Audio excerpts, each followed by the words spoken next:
Okay, I think a message just went in. Okay. Okay. Good morning, everyone. I'm here live at the IEC Provincial Results Operations Center in Johannesburg, Gauteng.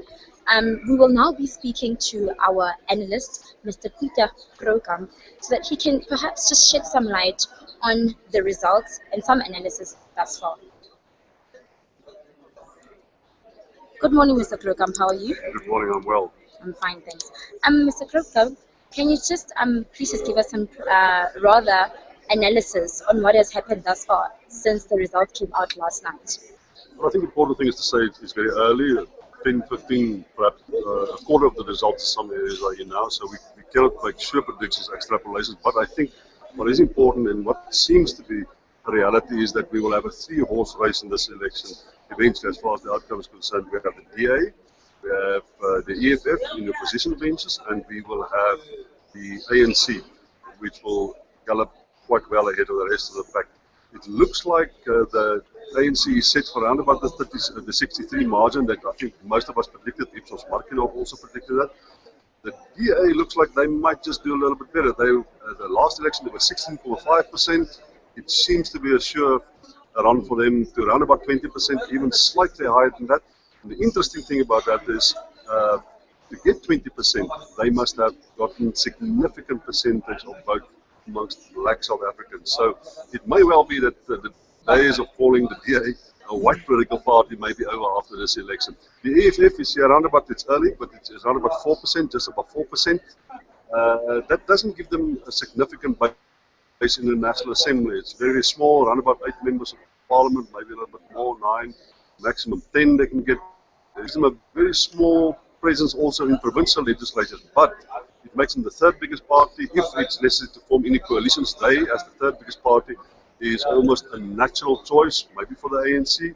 I don't think it's going to happen between the DA and the EFF, but it seems like if something happens in Gauteng, which I don't think, but if it happens that the ANC is here around about 47, 48%, it seems to me that they and the EFF might find some form of political bedfellows in each other. Who do you think will be the major newsmakers going forward as the results continue throughout the day? Well, it all depends how they behave when they lose and when they do well. I can imagine that Julius Malema going to Parliament, there's no doubt about that. He will certainly be elected as a member of Parliament when he survives the 27th of May. That's the real thing. He has to appear in court for his tax purposes.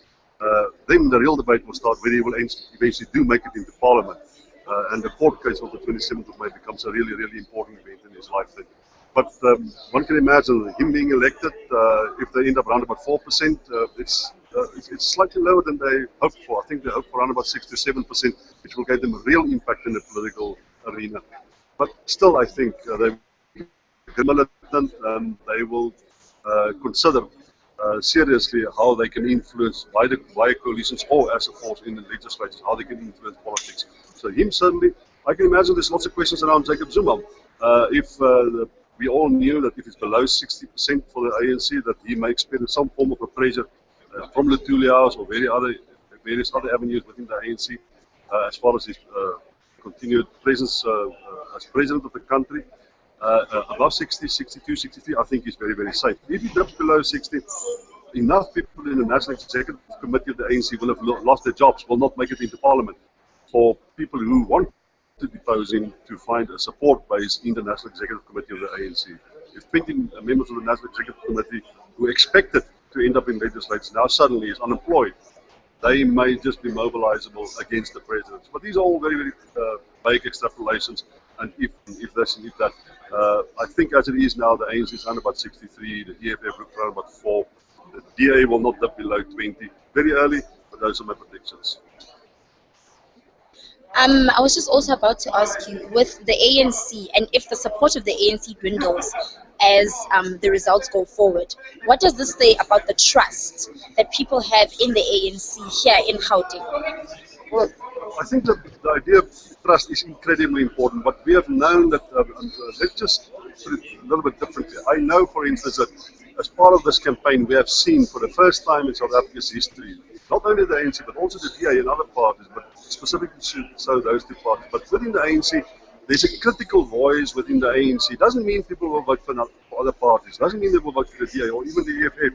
But there was a growing critical voice within the ANC about the management of the party, the future, where the party is going. So I think it's become a more mature political party in the sense that there was a lot of public criticism or inward introspection about where the party is, where it's going. So I think the ANC of today is a very, very different one from the one of Thabo Mbeki. Some people will argue that it's not what it used to be, that it doesn't have the moral high ground anymore. But there's something else that's good about it. And I think that is the fact that there's a lot of diverting forces within the ANC, people very opinionated, critical of the party sometimes, and that is good for democracy. The more people that can have a say, the more likely it is that the party will be influenced for the better. And I think that's something that the ANC will live with after this election. And even in the DA, I saw that there was a lot of criticism against the leadership of Alan Zil, against that of Trollop, even Musi Maimane. So that's the ongoing debate within these big dominant political parties about the real future, the values that they represent, and where they're going. The only party where I didn't see much of inward criticism was in the EFF, but you'll be a brave man if you go against Julius Malema now. Okay, just based on that, a very general question. What do you think the narrative of these elections is? Well, I think the important thing is where are we as far as democratic consolidation is concerned? Are we more democratic than we've been before, or are we deviating from the constitutional norms of democracy? Some people will argue that Jacob Zuma, with the information legislation, perhaps with land reform, the intervention, you must remember that the ANC is now, the government, is now 44% of the total economy in South Africa is government driven. Under Thabo Mbeki it was 27%. So we are really approaching a real different narrative that of not a socialist state, but the social democracy on the left side, whereas we had on the Gear and Thabo Mbeki and Trevor Manuel, we had been a market-driven economy.